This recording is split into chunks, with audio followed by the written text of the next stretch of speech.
Live from Singapore, this is Inside with me, Haslinda Amin, the show that dives deeper into the stories that matter with crucial context and sharp analysis. South Korean investigators arrest President Yeol in a pre-dawn operation to bring the impeached leader in for questioning over the martial law fiasco. The EU and China attempt to smooth ties as they brace for Donald Trump's return.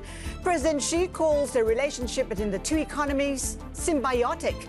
But can Brussels and Beijing iron out their trade differences soon enough? We asked former European Commission President José Manuel Barroso.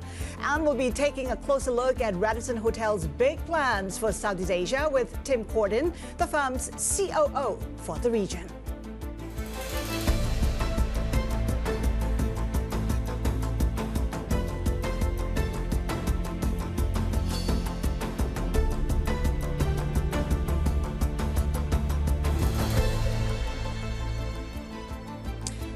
Yeol has become the first sitting South Korean president to be arrested after investigators launched a dramatic pre-dawn raid on his residence. That included using a ladder to scale a fence and getting past multiple lines of defense set up by Yoon's security team. In a taped address, the impeached president says he's agreed to be questioned over his short-lived martial law declaration to avoid bloodshed.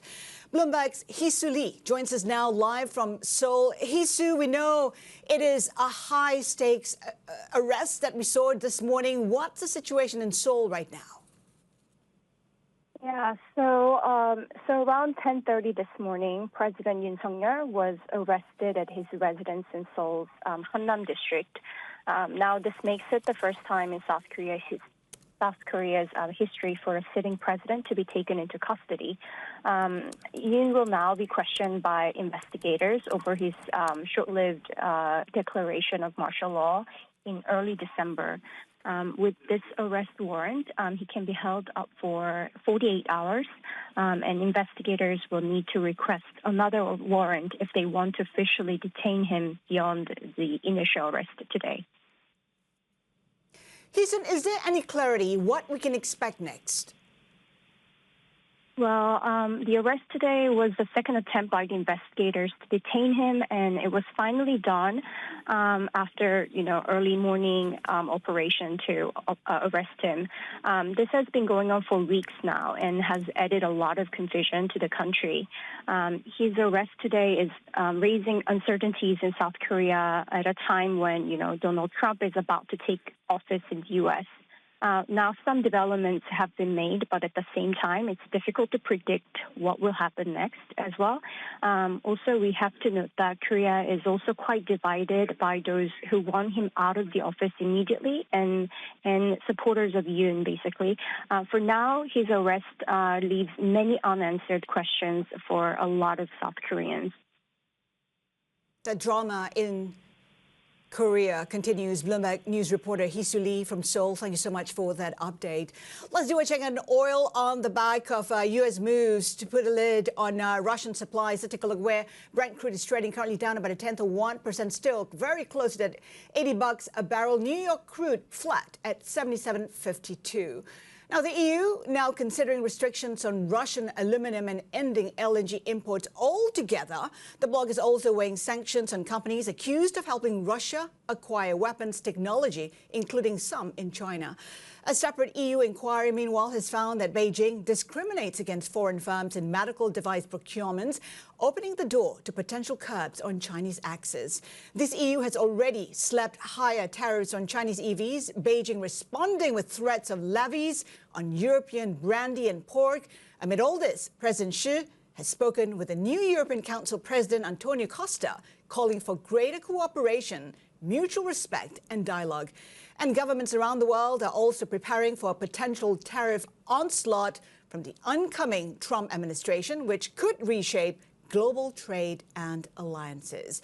Our next guest is perfectly placed to give us insights on all these tensions. José Manuel Barroso is a former president of the European Commission and now an international advisor to Goldman Sachs. Let's cross over to the bank's global macro conference in Hong Kong, where he's with our China correspondent, Min Lo. Min.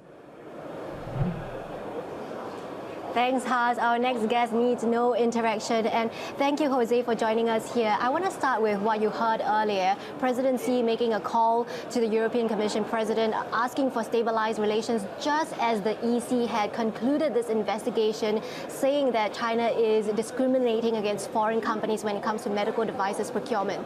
Given the prospect of perhaps a less friendly US with Trump in power, do you see potential for a reset in relations, or do you think tension will continue to escalate between EU and China? First of all, I hope not. I know by well President Xi Jinping. I met him many times, and I know he's my compatriot, the new president of the European Council, Antonio Costa. So I'm sure, from what I know from them, that their tone was constructive, and it makes sense to have a stable relationship between China and the European Union. These are two of the most important global players, of course, with the United States. And the reality is that there are differences, and let's be honest and objective about it. There are differences on some issues between the European Union and China. But I personally think it would be a mistake to decouple, to separate, to not to engage, namely on issues of economic cooperation, trade and investment. So yes, I think it's important, both for the European Union and China on one side, and for the global economy, to have a constructive and, as much as possible, stable relationship between the European Union and China. But given that we have seen escalation of tensions with the imposition of tariffs, for example, and also given the structural problems in the European economy, for example, these European companies that used to see China as a big market now see China as a competitor. The big companies, cosmetics companies, car companies, they're suffering with their revenue in China. How prepared are these companies to deal with the changes that we're seeing? My experience of dealing with China, and I've been working with China for many, many years. When I was a young foreign minister, I was negotiating the handover of Macau. And afterwards, as 10 years leading the European Union, we had many negotiations, difficult negotiations with China. And the key for success is to separate the issues where we don't agree from the others. So to avoid a contamination of the whole relationship by one specific issue. As I said, there are problems in some areas, for instance, in issues about trade. The European Union does not accept the subsidies to some exports from China, and that's okay. That's a legitimate position from the European Union, but that should not contaminate the whole relationship. So we need wisdom. We need wisdom on both sides to avoid that an escalation because of some specific issues. That does not mean that we ignore the problems. Now, about the European economy, yes, there are some issues, but competition is normal. The problem is to avoid competition becoming confrontation. Competition is normal. There is also competition among the Europeans themselves, and there is competition between Europe and the US. There is competition between China and the US. That's normal. The problem is avoid an escalation that could be, I believe, detrimental for the economies of these countries and also for the global economy. That Trump's administration would pose a lot of uncertainty when it comes to relations with the EU. There's already a lot of pressure on relations between the two sides. Does it make sense for the EU to work on its relations with China, and what are some of the areas that they can work together?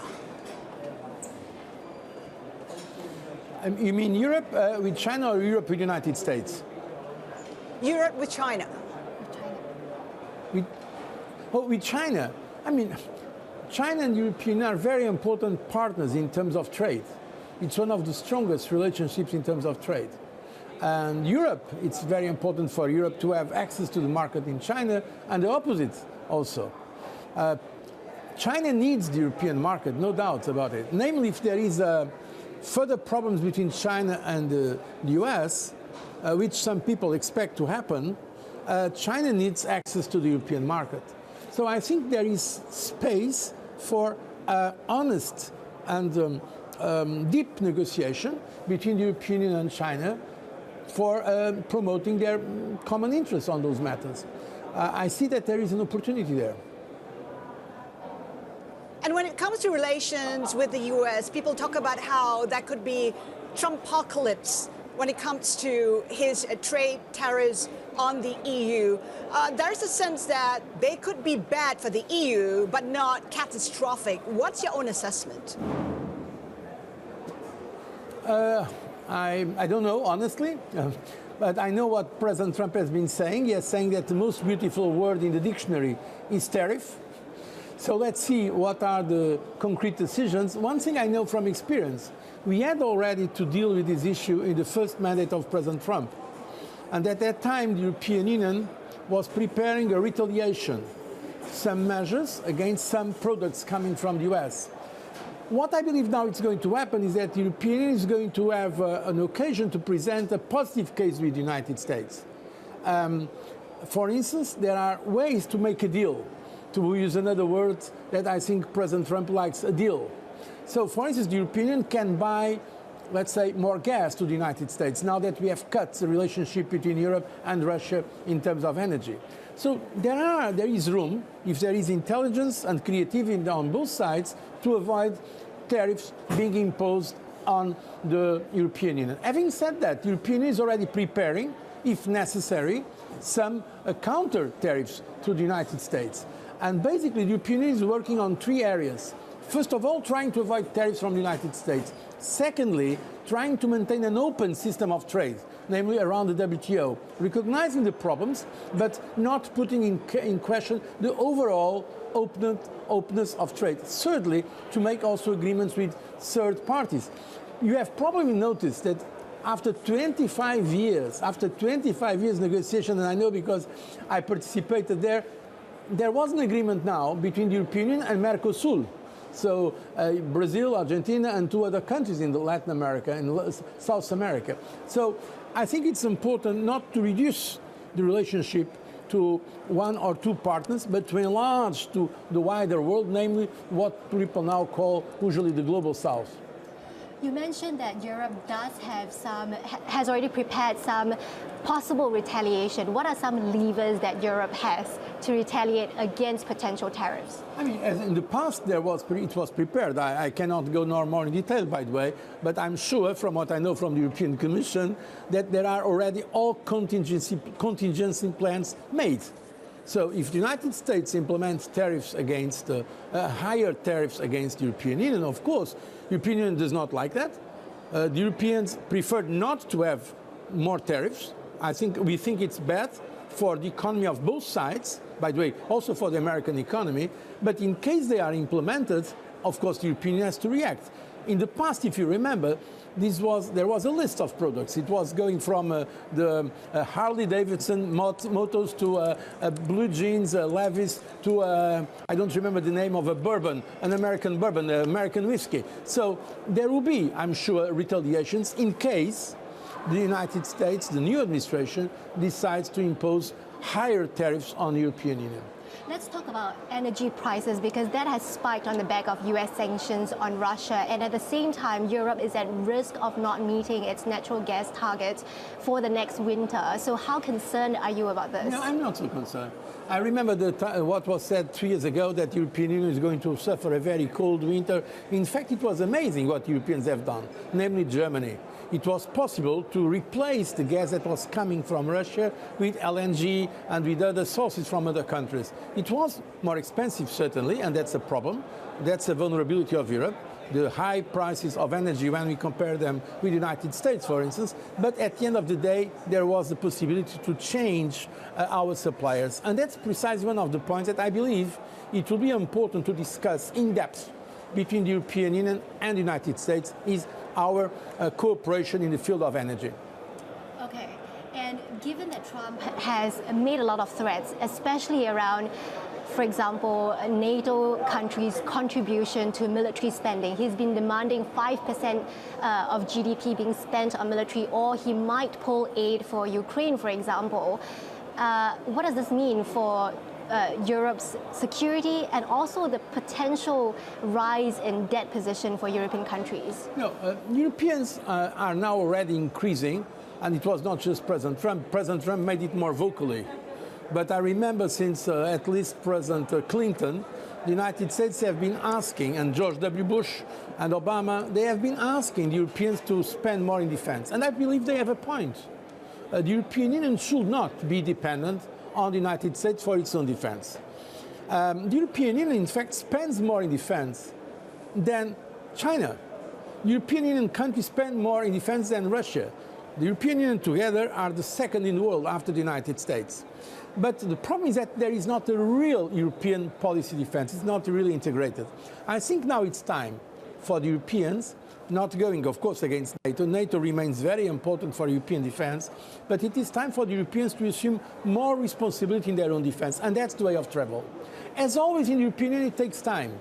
Because let's not forget, the European Union is 27 countries. It's not one country. It's not like US or China deciding one. It's 27 countries. By definition, by nature, it's complex. It takes time. It's slow. It's more reactive than proactive. But at the end, it works. And I have no doubt that Europeans are going forward with their common defense policy. I have no doubt that there will be a substantial increase in defense spending and defense investment. José, when it comes to defense spending among European nations, it's about 2% of GDP. NATO's Mark Rutte says that's now not enough. What's your own take on what's enough, and how high do you think European nations are willing to spend on defense? There are countries in Europe that are already spending more than 4%. And by the way, the plan is to go even to 7%. An example is Poland and some countries of the Baltics. So it's true that there is an asymmetry in the commitment to defense, also because of the perception of threats. Having said that, I cannot commit that I'm no longer in official capacity. I'm only giving you my honest, independent opinion.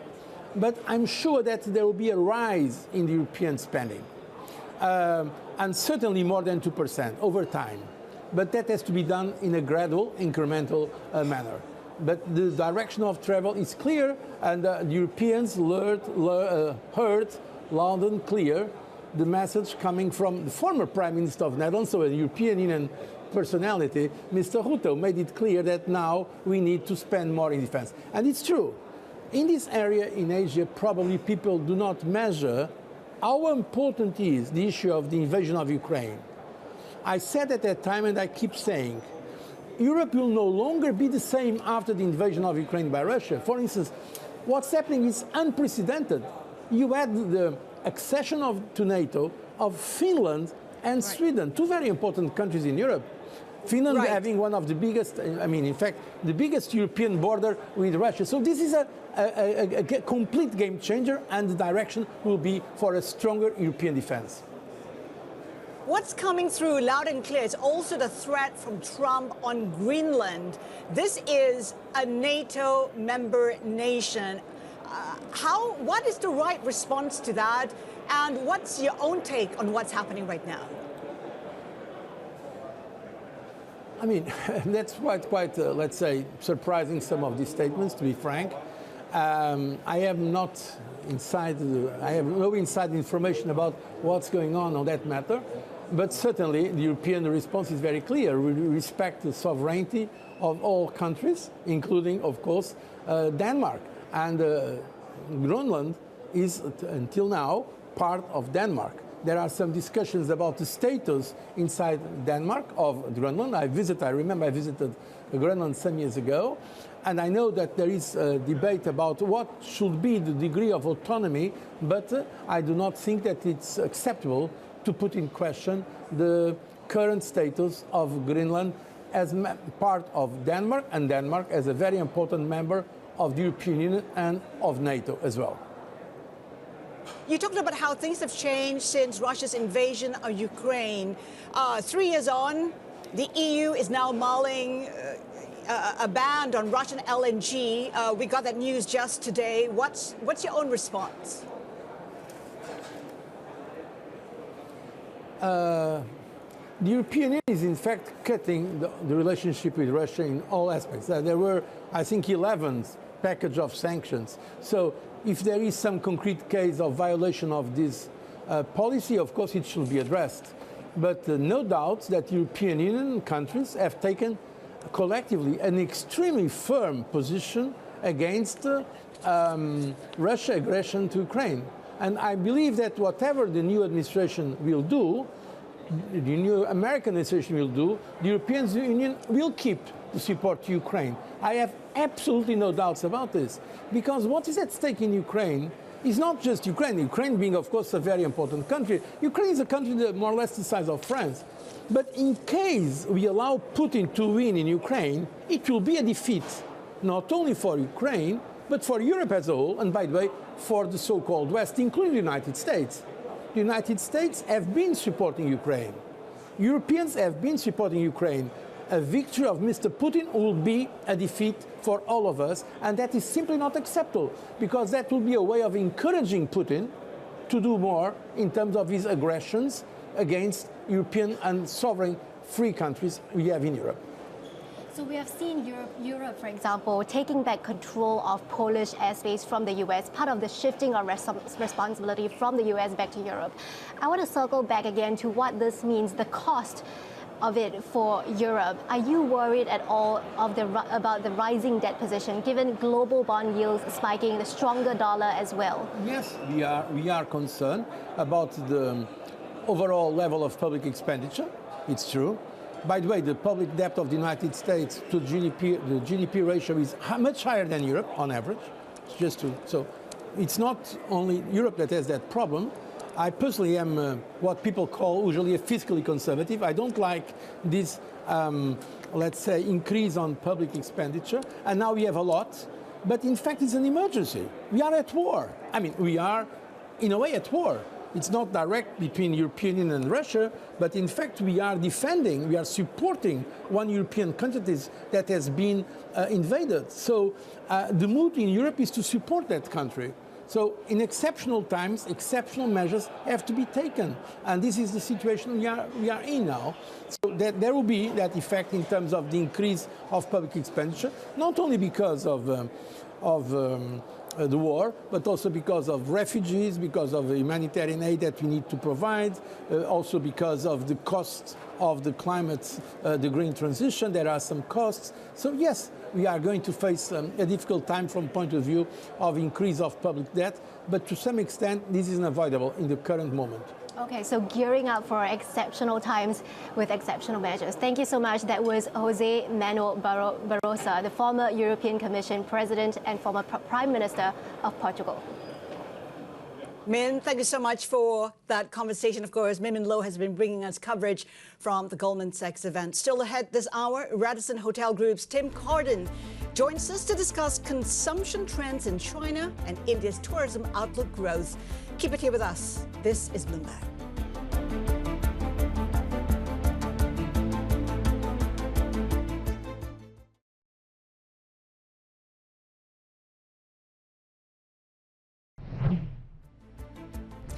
Here are some of the top corporate stories we're following. The SEC is suing Elon Musk for allegedly waiting to disclose his acquisition of Twitter shares in order to build his position at lower prices. The agency's complaint accuses the billionaire of failing to promptly report that he had amassed more than 5% of the social media platform stock in early 2022. Musk's lawyer calls the complaint a sham following a multi-year campaign of harassment. Meta Platforms will cut roughly 5% of its staff through performance-based terminations. In an internal note seen by Bloomberg, CEO Mark Zuckerberg says he has decided to raise the bar on performance management. Plenty more ahead. Keep it here with us. This is Bloomberg.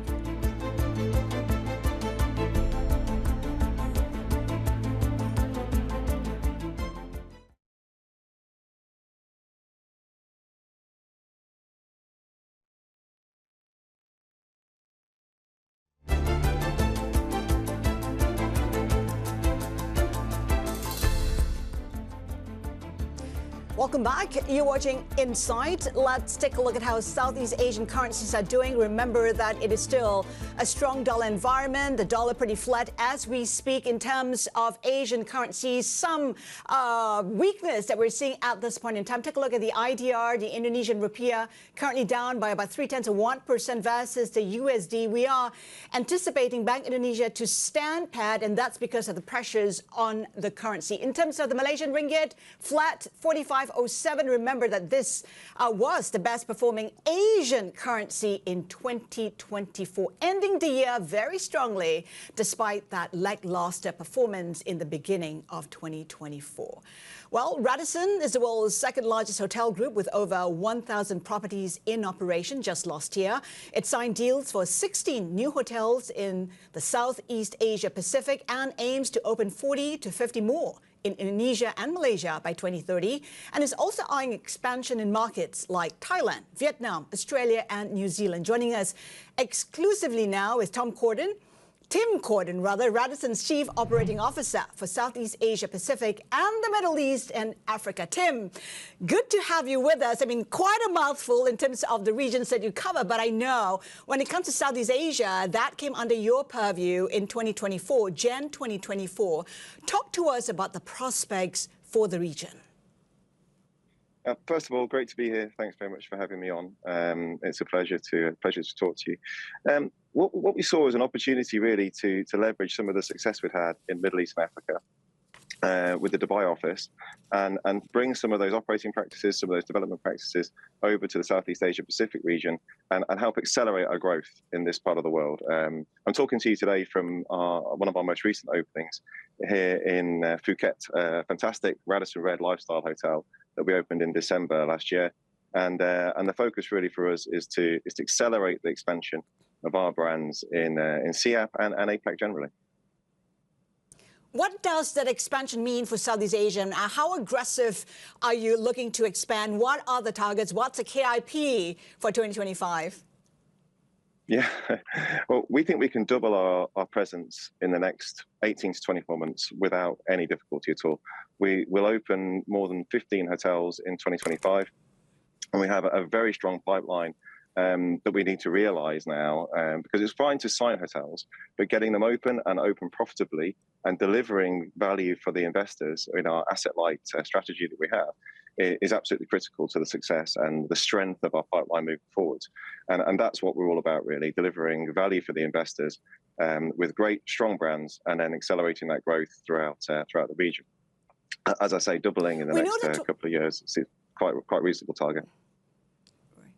We know that tourism has played a key role in the growth story of Southeast Asian economies. Malaysia's 5% GDP, for instance, was attributed partly due to the recovery in tourism. And we know what happened in Singapore in 2024 as well. You know, visitors coming to the country because of concerts like Taylor Swift. We have to get her in there because she made an impact on Singapore's economy. I'm just wondering, what trickle-down effect would that have on your own business?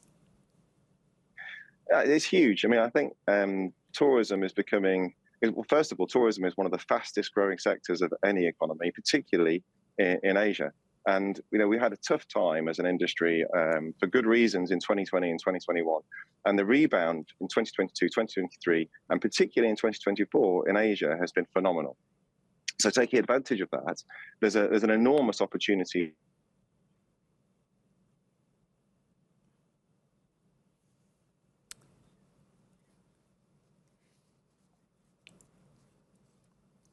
It does look like we have momentarily lost Tim. We'll try to reconnect with Tim just a while later. For now, though, let's go to break. And still to come, India's new central bank governor, Sajid Malhotra, set to be open to a more flexible rupee. We'll have more on that scoop just a tad later. Keep it here with us. This is Bloomberg.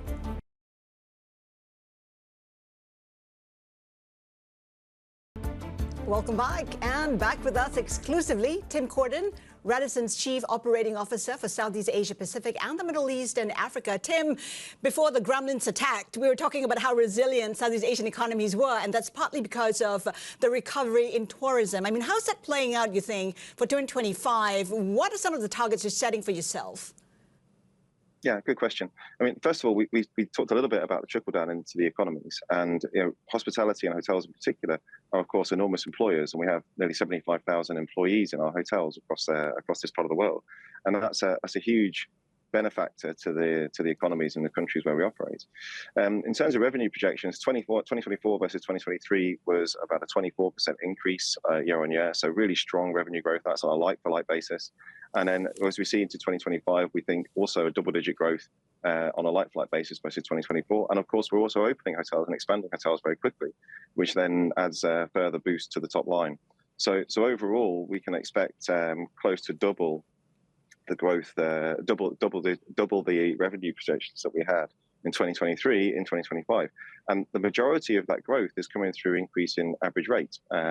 Occupancy a bit as well, demand's increasing, but average rate is where we really see the performance increase, which of course translates much better to profitability for us. So it's an exciting time to be opening hotels and to be expanding our business in this part of the world. But when it comes to tourism and hospitality, there are still pain points, and hiring, manpower, retention, still issues for hoteliers. I'm just wondering how it is for you. How challenging has it been as you expand? I think you've hit the nail on the head. That's probably, operationally anyway, that's the key challenge that our industry faces. And we talk about the war for talent all of the time. What we try and do with that is we make ourselves the most people-oriented organization that we possibly can. We have an incredibly strong culture of how we do business, how we treat people. And I think that separates us from some of the competition, quite frankly. And we have an enormous amount of loyalty with our teams. And the opportunity to grow with us is something that's very, very attractive to our team members. So when you join Radisson, you're part of a family.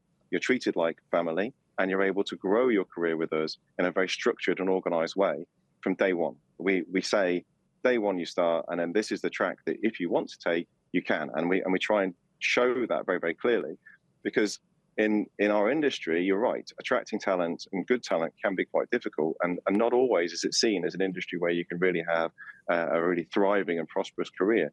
But of course, absolutely you can. Are you hiring this year, and where? Yeah. Well, every time we open a hotel, we hire between 150 and 300 people. So if we open, let's say, 15 hotels in the SEAP region alone, in 2025, that tells you how many people we're going to be hiring. And of course, that reflects also in our corporate organization. The non-hotel based people also need to be recruited to strengthen our support to those hotels in terms of commercial performance, operations, innovation, systems, technology, and making sure that those hotels are as cutting edge as they possibly can. Let's talk about the big travel shifts that we're seeing right now.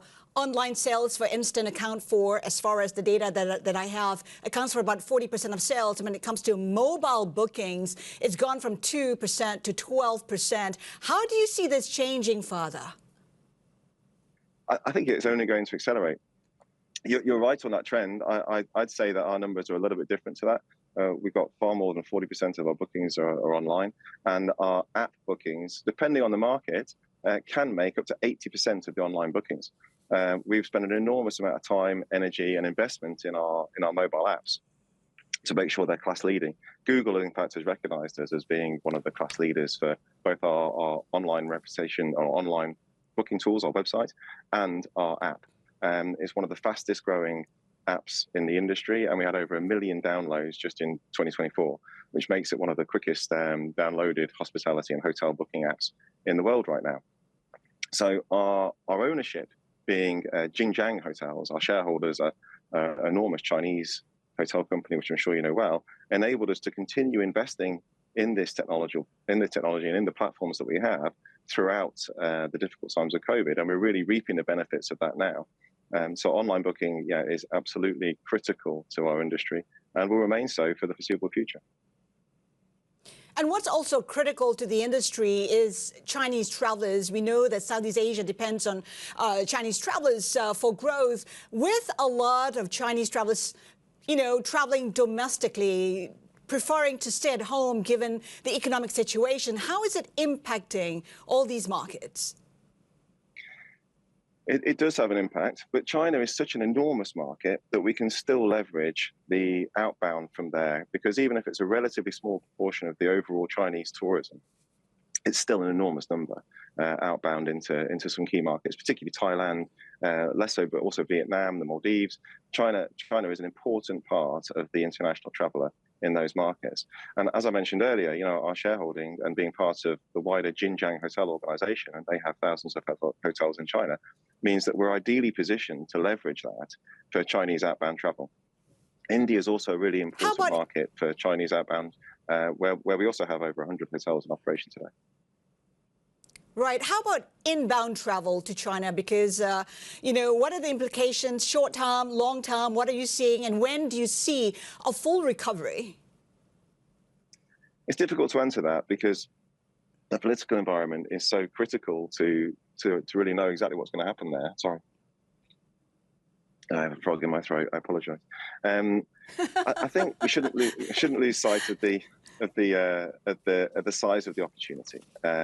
It's absolutely enormous, and we expect that in the wider APAC region, where we have about 340 hotels operational today, to add 420 hotels to that target over the next 5 years. So we see an explosive growth, largely driven in China. So we're betting heavily on Chinese domestic travel, Chinese inbound travel, and the strength of our brands, as the largest upper upscale brand is Radisson Blu in EMEA and has been for 10 years.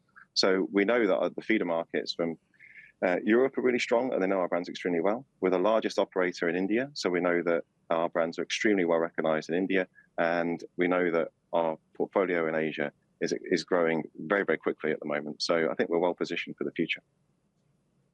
We also talked about how India is an emerging economy. It's coming out strong. It's 6% growth right now, but actually looking at about 8%. How are you positioning for India domestically and internationally? We're the #1 international hotel operator in India today. We have over 100 hotels in operation and a pipeline of about another 35. So India has become an incredibly important market for us. And what's happening there, or has happened there, continues to happen over the coming years, is truly phenomenal. The markets have grown exponentially, and taking advantage of that and delivering value for our investors in India is a really critical part of our global plans. What are the targets you're setting yourself in India? And in terms of hiring, what are you looking at? Well, as I said earlier, if we open another 15 or 20 hotels in India this year, alongside the hotels that we expect to open in SIAP, each hotel is between 150 to 300 people. So that's an enormous number of people that we're recruiting, and it's across the entire country. India is an enormous country, of course, and you have to take each market very, very specifically. But our hotels have a great geographical spread. And that means that our impact and our awareness in that country is really strong. Tim, before we let you go, we're on the cusp of Trump 2.0. I'm just wondering what your thoughts are on how a Trump administration may impact the tourism industry, or how you operate, or where you invest. Who knows? I think something that's clear about Trump is that he's very difficult to second guess. I think let's see if that delivers a strong dollar. It is at the moment, and that's certainly a key performance impactor, let's say, for us all around the world, as it is for most businesses. So that's probably the thing we're looking at most closely. He hasn't talked about policies that massively impact tourism right now, so we'll have to see what happens next. We wait with bated breath. Tim, thank you. Tim Cordon, Radisson Hotel Group. Thank you. Now, it has been trading for about 2 minutes now. Let's take a look at where Indian markets are at this point in time. You know that the Asia-Pac region is pretty flat at this point. Sensex in positive territory, up by 0.4%. We have Nifty Bank Index also in the green. Of course, one currency we've been tracking is the Indian rupee. It's been under a lot of pressure In fact, hovering at record lows. It tested new records several times just last year. The Indian rupee at 86.53, currently higher versus the USD by about 0.1%. RBI Governor Malhotra signaling that he is open to more flexible rupee. Well, let's get on this and bring in our economy and government reporter, Anup Roy in Mumbai. Anup, I guess the big question is where the rupee goes from here. Yeah, so the RBI is okay to let rupee depreciate a little bit more, probably, and that is because RBI is realizing that rupee is overvalued compared to its trading peers. So analysts are expecting somewhat more depreciation in the rupee. However, it will not be probably a runaway depreciation because RBI is in the market, is intervening regularly. RBI's philosophy on intervention and currency management hasn't changed, but the new governor has probably, is more accepting toward to have a little bit weaker rupee, considering the peers have weakened considerably against the dollar. I guess there are questions about how long the RBI can continue to support the rupee, and also with the Fed likely to stand pat and rates going higher for longer, what the implications might be for the RBI and the rupee. So RBI has a reserve of $635 billion. It was $700 billion in September. So the reserves have come down quite sharply, but at the same time, India has enough and more reserves to intervene for quite a long time. But whether the RBI will spend all its reserves intervening in the market, that is unlikely. But RBI has enough ammunition to ward off any speculative attack or protect rupee if it wants. However, it doesn't want to. It is not targeting a level for the rupee, but there will be no volatility. I mean, it will try to eliminate sudden spikes and volatility in the market. And it also complicates, however, the rate decision in February because a weak rupee makes it difficult for the RBI to cut rates. A lot of people were, analysts were expecting the RBI to cut rates in the February policy, but rapidly depreciating rupee makes it challenging.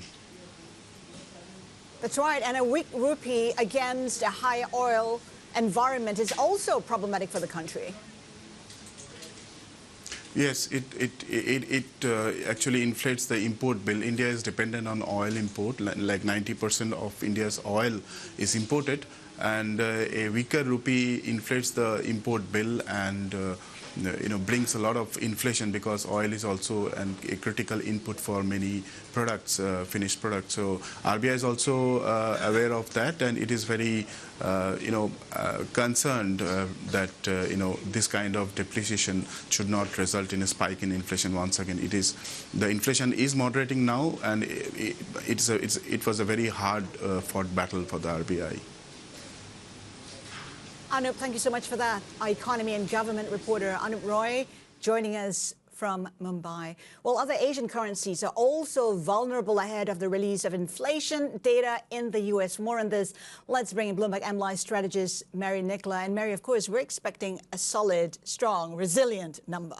Absolutely. So what does that say is that we're going to head for more declines, more strength for the dollar, and of course putting that pressure on this region. And not only are they struggling from a strong dollar background, but you also have the CNY. It's gradually depreciating. Sure, it's not been as aggressive, or the decline that hasn't been as strong as it has recently been, but that doesn't take the pressure off these currencies. You still have, the focus has been on that strong dollar backdrop, the rise in yields. That's all spells a little bit more trouble for the currencies in this region. Trouble for the Indian rupee, trouble for the Indonesian rupiah. The Bank of Indonesia expects to stand pat so that it can continue to support the currency. So it's not exactly what it wants to do, but it has to do that. Unfortunately, whatever currency you name, they're in trouble. But at the same time, if you think about it, the BI has been all about currency stability. the Bank of Indonesia that's been the cornerstone of their policy. So even if the economy warrants lower rates, they're unlikely to move or take any sort of or continue with any sort of rate cuts at this point because of the fact that the currency is depreciating. Everyone is expecting more volatility in the coming months, especially with Trump taking office as soon as next week. So there's too many headwinds to really consider what and challenges that await to consider any sort of further instability that can be caused from on their domestic side. One eye on the dollar, the other eye on the yuan. It's remained stable because intervention from the PBOC. At some point, the PBOC will have to let the currency weaken to reflect better the state of the economy and also fundamentals. I'm just wondering, that would add more pressure on Asian currencies. Absolutely. If you take what's happening with the CNY, whether you're looking at fundamentals, whether you're looking at valuations, everything points to a weaker currency. Take fundamentals, deflation persists. You still have, even though money supply increased, it's still pretty slow. There's no real signs of a reinvigoration in domestic demand. That's still going to weigh on the currency. And then on top of that, you still have all this pressure that's coming through from what we're expecting from the tariffs. And then look at valuations. Sure, the currency's been holding up against its trading partners, but at the same time, if you take a step back and look at where the current account has been, how it's looked over like the past 10 years, it still warrants further depreciation. And of course, in the stock market, I guess there is trepidation now. It's because of yields where they are at this point in time. All eyes also on earnings. How that can continue to support where valuations are.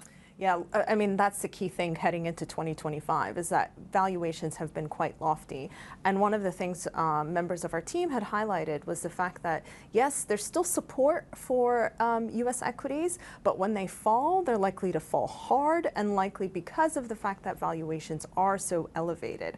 So if we think about it, earnings have to justify it. And coming into this Q4 earnings season, expectations are quite high in terms of what to expect. So if they don't live up to those expectations, then you've got higher yields. That's will spook lots of investors in terms of a greater sell-off in US equity markets. Not to mention, there's herd mentality right now. Everybody's buying the same thing. Everybody has the same conviction. When that correction comes, when that sell-off comes, it's going to be quite disturbing. Well, it's also because everyone has the same conviction because there's so much uncertainty, right? Whether you're talking about policy, trade policy, fiscal policy, there's so much uncertainty surrounding what to expect from this incoming administration. Then, of course, we were on a trajectory that the Fed was cutting rates, last year. And now we're on a trajectory that what if they hike next year, because of the inflationary headwinds. So there's so much uncertainty on what's coming through that there is sort of that herd mentality, but it seems like right now the herd is focused more on US yields. And possibility of a hike has not been priced in at all from what I hear. Mary, thank you so much for that. AmLife strategist Mary Nicola. Now, before we go, here's a look at our guest for tomorrow. Fund manager Daniel Niles will be sharing his market insights and why cash is his top pick this year. Plus, we'll speak exclusively with Microsoft Security VP about efforts to boost cybersecurity in the age of AI. That is it for Insight. Horizons Middle East and Africa is next. Keep it here with us. This is Bloomberg.